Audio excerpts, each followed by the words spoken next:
పెళ్ళైనా పండగైనా వేడుక ఏదైనా పట్టు చీరల ప్రత్యేక వేదిక వారాహి సిల్క్స్.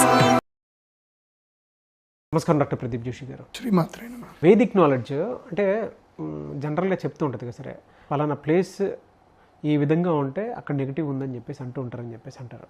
మనం విడిచిపెట్టాల్సినటువంటి స్థలాలు ఏముంటాయి, పోనీ విడిచిపెట్టాల్సినటువంటి ఇల్లు ఏముంటాయి, దాన్ని ఏ విధంగా బాగు చేసుకోవచ్చు అంటే రెమెడీ ప్రకారం కనుక చూసుకుంటే?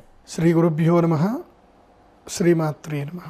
విడిచిపెట్టవలసిన ప్రదేశాలు, ఇల్లు ప్రదేశాలు అంటే ఇంకా ఇల్లు అన్నీ వస్తాయి. అన్నీ ఓకే. ఆఫీస్ అని వస్తుంది, ఇల్లు వస్తుంది, స్థలం వస్తుంది, ప్రతి ఒక్కటి వస్తుంది. ఈ స్థలంలో ఉండకూడదు అని చెప్పి కొన్ని నియమాలు చెప్పారు మనకి. ఎక్కడైతే భూమి ఎలాంటి భూమిని వదిలేయాలి, ఎలాంటి భూమిని వదిలేయాలంటే ఏ భూమిలో అయితే గనక స్వతసిద్ధంగా బొగ్గు పడుతుందో బొగ్గు, అలాగే ఏ భూమిలో అయితే గనక ఎముకలు పడతాయో, ఎముకలు వస్తాయో బయటకి, అలాగే ఏ భూమిలో అయితే గనక కంటక వృక్షాలు అంటే ఏంటి, ముళ్ళ చెట్లు, భయంకరమైన ముళ్ళ చెట్లు ఎక్కడైతే ఏ భూమిలో అయితే పెరుగుతాయో ఆ ప్రదేశాన్ని వదిలేయమని శాస్త్రం చెప్తుంది. ఆ ప్రదేశము ఉండడానికి యోగ్యమైనది కాదు అని చెప్తుంది. కంటక వృక్షాలు పెరిగిన చోటు, ఏ ప్రదేశంలో అయితే గనక, ఏ నేల అయితే గనక స్వతసిద్ధంగా వాసన వస్తుందో అంటే దుర్గంధం వస్తుందో, ఎక్కడైతే ఏ నేలలో అయితే ఆ వాసనకి మనము ఉండలేమో ఆ నేలలో మనము ఉండకూడదు, ఆ ప్రదేశంలో మనం ఉండకూడదు. అలాగే ఇల్లు గనక చూసుకుంటే ఏ ఇంట్లో అయితే గనక పూర్తిగా సరిగ్గా సూర్యరశ్మి పడదో ఆ ఇంట్లో కూడా ఉండకూడదు. సూర్యరశ్మి పూర్తిగా చక్కగా పడనటువంటి ఇంట్లో ఉండకూడదు. వెంటిలేషన్ సరిగ్గా లేనటువంటి ఇంట్లో ఉండకూడదు. ఏ ఇంట్లో అయితే గనక విపరీతమైన బూజు ఉందో ఆ ఇంట్లో ఉండకూడదు. ఏ ఇంట్లో అయితే గనక 10కి మించి బల్లులు ఉన్నాయో ఆ ఇంటిని కూడా వదిలేయాలని చెప్తుంది శాస్త్రం. బల్లులు కూడా ఎక్కువ ఉండకూడదు, ఇంట్లో ఉండొచ్చు కానీ మరీ ఎక్కువ ఉండకూడదు. ఎప్పుడు ఇంట్లో బల్లి శబ్దం వినిపిస్తుంది అనుకో ఇంకా ఇల్లును వదిలేయాలని అర్థం. బల్లి ఊరికే అరిచిందనుకో ఆ ఇంట్లో ఉండకూడదు అని అర్థం. తర్వాత ఇంకోటి మోస్ట్ ఇంపార్టెంట్, ఏ ఇంట్లో అయితే గనక చెదలు ఎక్కువగా పడతాయో ఆ ఇంట్లో ఉండకూడదు. చెద పట్టిందంటే ఆ ఇల్లు, ఆ ఆఫీసు ఏదైనా సరే ఆ ప్రదేశాన్ని వదిలేయాలి. ఓకే. చెదకి ఉన్న సంస్కృతంలో ఉన్న పేరు ఏంటంటే వీటిని ఏకస్మృతి జీవులు అంటారు. స్మృతి జీవులు అంటే ఏకస్మృతి, వీటికి ఒకటే స్మృతి ఉంటుంది, వీళ్ళకి ఇంక వేరే పని ఏమి ఉండదు. వీటికి ఏకస్మృతి అంటే ఏంటి, తినడం తప్ప వీటికి ఏం తెలియదు, ఇంకా కొరుకుతూనే ఉంటాయి, తింటూనే ఉంటాయి. వాటికి ఇంకా వేరే ఏ పని ఉండదు, వాటికి ఇంకొక వేరే డిస్ట్రాక్షన్ ఉండదు. నిద్రపోవు, ఏం పోవు, ఎప్పుడు కూడా కొరుకుతానే ఉంటాయి అవి. వాటికి డ్యూయల్ ఇది ఉంటుందన్నమాట లోపల. అంటే మన లోపల 12 గంటలు వీడి పని చేయడం, 12 గంటలు వీడి పని చేయనట్టు వీడి శరీరంలో 2 కణాలు ఉంటాయి. ఒక కణము కొరికే పని చేస్తుంటే ఇంకో కణం పడుకుంటుంది, ఇది అయిపోగానే ఇంకో కణం కొరికే పని చేస్తూ ఉంటుంది. దే నెవర్ రెస్ట్ అనమాట. అర్థమవుతుందా? వాటికి ఉన్న మెమొరీ ఏంటంటే ఓన్లీ కొరకడం అంతే, ఇంక వేరే మెమొరీ ఏం లేదు వాటికి. అందుకోసమే ఏకస్మృతి జీవి అంటారు. ఈ సృష్టిలో మొత్తం మీద ఏకస్మృతి జీవి అంటే అదొక్కటి మాత్రమే. చెదకు మించిన శక్తి ఇంకోటి లేదు, దాన్ని ఏకస్మృతి జీవి అంటారు. ఇది ఎంతమందికి తెలుసు మీకు? ఫస్ట్ టైం కనుక విని ఉంటే మీరు ఫస్ట్ టైం అయ్యాడు అని పెట్టండి. ఎందుకోసమంటే ఇవన్నీ ఎవరు చెప్పరు. చాలా పుస్తకాలు చదవాలి, చాలా గ్రంథాలు చదివితే తెలుస్తుంది మనకి. మనం చీమల గురించి మాట్లాడుకున్నాం, ఏకకణ జీవి అని మాట్లాడుకున్నాం. దీన్ని ఏకస్మృతి జీవులు అంటారు. ఇవి ఎక్కువ అడవిలో ఉంటాయి, అడవిలో చెట్లకు పడతా ఉంటాయి, కింది నుంచి మట్టిని తీసుకొచ్చి పైకి వేస్తాయి. వీటి వల్ల నేచర్లో ఒక ఉపయోగం ఉంది, ఒక నష్టం కూడా ఉంది. చెదల వల్ల ఏంటి సార్ అది?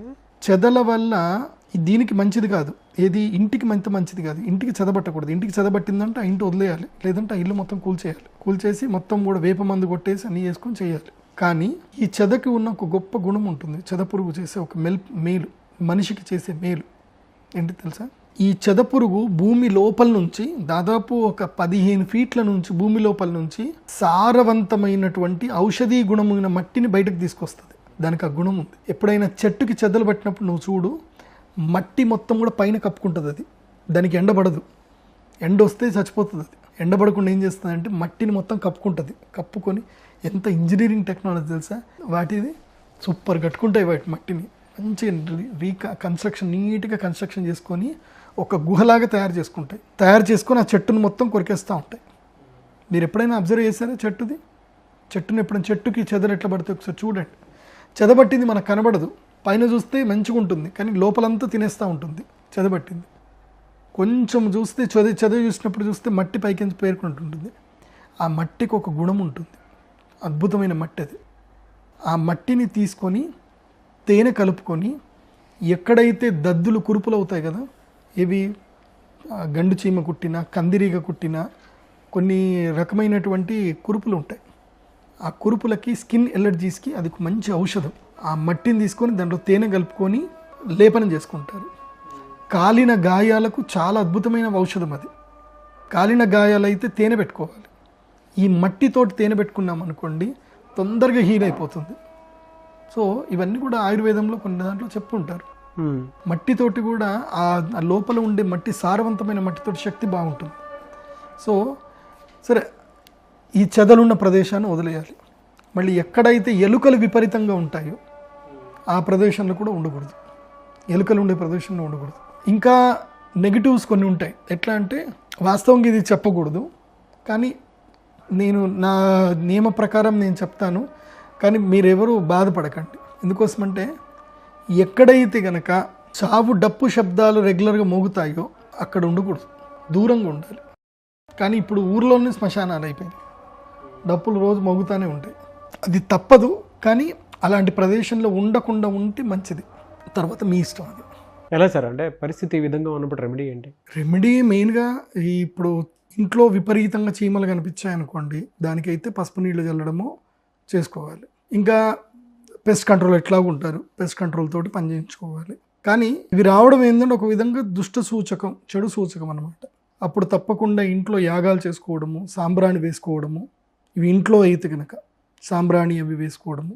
ఒకవేళ భూమి దోషపూరితమైతే ఆ భూమిని మొత్తం కూడా దున్ని ఆ భూమి లోపల తులసి చెట్లు పెంచి ఆ తర్వాత ఇల్లు కట్టుకోవడము. ఒకవేళ ఈ చెదలు బాగా పట్టాయనుకోండి తప్పకుండా ఇల్లు వదిలిపెట్టాలి. చెదలు పడితే మాత్రం ఇల్లు వదిలిపెట్టాలి. ఇల్లు వదిలిపెట్టి పెస్ట్ కంట్రోల్ చేయించేసి నీట్గా అంత చేసుకొని చేయాలి. అయితే ఒకటి మాత్రం చెప్తాను, కొన్ని ఇళ్లల్లో పారానార్మల్ యాక్టివిటీస్ కొన్ని జరుగుతాయి, అసలు తెలియదు. వాళ్ళు ఎక్స్పీరియన్స్ చేసినది వాళ్ళు కన్నీళ్ళు పెట్టుకుంటారు, ఏడుస్తారు, చెప్తారు తప్ప మీతో ఎవరు నమ్మరు. ఇది జరుగుతుంది, నాకు ఇలా జరిగిపోయింది, అలా అయిపోయింది, మా ఆరోగ్యం పాడైపోతుంది అని చెప్పుకుంటారు, ఏడుస్తారు. మెడికల్ డయాగ్నోస్టిక్ సెంటర్కి వెళ్తే ఏమీ వెళ్ళదు, కానీ మాత్రం తెలుస్తుంది. సింపుల్ చెప్పాలంటే మొన్న ఈ మధ్య నా దగ్గరికి ఒక పెద్ద ఆవిడ వచ్చింది. అది దాదాపు 62 ఏళ్ళు ఉంటాయి. ఆవిడ నాకు కొంచెం బాగాలేదు, నాకు హెల్త్ ఈ మధ్య సరిగ్గా ఉండట్లేదు, నాకేదో ఇదవుతుంది అదవుతుంది అని అంటే హాస్పిటల్ తీసుకెళ్తే డాక్టర్లు నవ్వారు. ఒకసారి వెళ్ళిపోతే డయాగ్నోస్ చేస్తే ఏం తెలియదు. రెండోసారి తీసుకెళ్తే ఆ డాక్టర్ నవ్వాడు. నీకు ఏం లేదమ్మా, అంతా నువ్వు సైకలాజికల్గా ఫీల్ అవుతున్నావు అమ్మా, ఏం లేదమ్మా అని చెప్పాడు. ఆమె బాధ ఎవరు అర్థం చేసుకోలేకపోతున్నారు, ఎవరికి తెలియట్లే. నా దగ్గరికి వచ్చారు. నా దగ్గర వస్తే నీకు తెలుసు కదా ఎట్లయినా సరే నేను ఏం మాట్లాడొద్దని చెప్తా. రాగానే నేను చూశాను, జాతకం చూశాను, చేతి చూశాను, ఆమె దగ్గర రమ్మని చెప్పాను. ఆమె పల్స్ చెక్ చేస్తూ ఉంటే నేను ఎక్స్పీరియన్స్ అయ్యాను, ఆమెకి ఏం జరుగుతుంది అనేది నాకు ఎక్స్పీరియన్స్ అయింది. నేను ఇమీడియట్లీ క్లయింట్ని అడిగా, మీ నాన్నగారు ఎక్కడున్నారా అని అడిగా. మా నాన్న చనిపోయి 2 months అయిందండి అన్నారు. నాకు అర్థమైపోయింది. ఇంకా తర్వాత ఆమెకి మెడిసిన్ ఇచ్చేసాను. ఒకటి అమ్మవారిది మంత్రి ఇచ్చింది, ఒకటి మెడిసిన్ ఇచ్చాను. మెడిసిన్ ఇచ్చాక వాళ్ళ అమ్మగారు బయటకు పోయాక పిల్లగాడికి కూర్చోబెట్టి చెప్పాను, there is a some is there, మీరు కాశీకి వెళ్ళండి, చక్కగా మీ నాన్నగారికి శ్రాద్ధము అన్నీ కరెక్ట్ చేపియండి, చేపించినాక ఇది పోతుంది అని చెప్పాను. సో ఇవన్నీ నమ్మడానికి తెలియవు. సో అందుకోసమని ఇంట్లో ఏది జరుగుతున్నా యజ్ఞ యాగాది కర్మలు ఇంట్లో జరగాలి. ఇంట్లో రెగ్యులర్గా ఏం చేసుకోవాలి, యజ్ఞం చేయాలి. యజ్ఞం చేయడానికి ఏ పంతులు అక్కర్లే. ఏం చేయాలి, ఒక 4 ఇటుకలు పెట్టుకోవాలి, లేదంటే చిన్న హోమకుండాలు దొరుకుతాయి మనకి, చిన్న హోమకుండాలు తీసుకోవాలి. ఎక్కడో దగ్గర మనకి రావి చెట్టు, మర్రి చెట్టు, మేడి చెట్టు ఇవన్నీ మనకు దొరుకుతాయి ఎక్కడైనా. ఆ చెట్టు కింద పడ్డ పుల్లలు ఉంటాయి, ఆ పుల్లలు ఒక మంచి బస్తాలో ఏర్కచ్చుకోవాలి. ఏర్కచ్చుకొని ఇన్నే పుల్లలు, ఇంత నెయ్యి, ఒక చిన్న గిన్నె నెయ్యి తీసుకోవాలి, దాంట్లో ముంచాలి, ఒక చిన్న కర్పూరం వెలిగించాలి, నెయ్యిలో ఆ కట్టెపుల్ల ముంచి స్వాహ అని వేయండి, అయిపోతుంది. ఓం ద్రాం దత్తాత్రేయాయ స్వాహ, లేదంటే మీకు నమశివాయ ఇస్తే ఓం నమశివాయ స్వాహ, ఓం నమశివాయ స్వాహ. పెద్ద మంత్రం అది, నేర్చుకోవచ్చు కదా ఈజీగా. చక్కగా పంచ కట్టుకొని పెట్టేసుకొని ఓం నమశివాయ స్వాహ అని వేయండి. ఆ యొక్క అగ్నిలో నుంచి, ఆ ధునిలో నుంచి ఆ సమిధలు, నేను చెప్పిన సమిధలే వేయాలి, ఏ దొరుకుతా కట్టపుల్లలు వేయకూడదు. సమిధ అంటే అర్థమైంది తనకు తానుగా రాలిపోయినటువంటిది, వెళ్ళి చెట్లు తుంచి దేయకూడదు, గుర్తుపెట్టుకోండి. సమిధ అంటే అర్థమైంది రాలిపోయి కాలిపోవడానికి సిద్ధంగా ఉండేది. అవి తీసుకొచ్చి అవి వేసి యజ్ఞం చేసుకోవాలి. చిన్న యజ్ఞం 10 నిమిషాల్లో అయిపోతుంది. ఎంత చిన్న హోమకుండం పెట్టుకోండి, ఇన్ని పుల్లలు తెచ్చుకోండి, ఓం నమ శివాయ స్వాహ అని వేయండి. ఆ అగ్ని తేజస్సుకి మీ ఆరా ప్యూర్ అవుతుంది, మీ ఇంటి లోపల కూడా మంచి ఎనర్జీస్ వస్తాయి. ఆవు పిడక ఉంటుంది, ఒక ఆవు పిడక తీసుకోండి, ఆవు పిడక మీద కర్పూరం వెలిగించండి, వెలిగించి ఆవు పిడక మీద నెయ్యి వేస్తా పోండి, పిడక చక్కగా వెలుగుతుంది. ఆ వాసనతోటి ఇల్లంతా మంచి ఎరిగిపోతుంది, ఏ అరిష్టాలన్నీ పోతాయి. ఇది మనకి యాన్సిస్టర్స్ మన పూర్వీకులు చెప్పిన మంచి రెమెడీస్. ఇంకోటి భయంకరమైనది ఉంటుంది, దీన్ని అష్టదిగ్బంధనం అంటారు. అది మీకు చెప్తాను. నల్ల ఉప్పుతో చేసేది ఒక క్రియ ఉంటుంది, అది చేసుకుంటేనే ఇంటికి క్షేమంగా ఉంటుంది. ఎందుకోసం అంటే ఎంతోమంది ఎన్నో బాధలతో నా దగ్గరికి వస్తారు, నేను ఇట్లాంటి కేసులు నేను హ్యాండిల్ చేయనని చెప్పేస్తాను వాళ్ళకి. అందుకోసం మీకు రెమెడీస్ ఇక్కడనే చెప్తాను, ఈ రెమెడీస్ మీరు చక్కగా ఫాలో చేసుకోండి. ఎవరి దగ్గరికి వెళ్ళకండి, నా దగ్గరికి కూడా రావద్దు ప్రాబ్లమ్స్ ఉన్నాయని చెప్పి.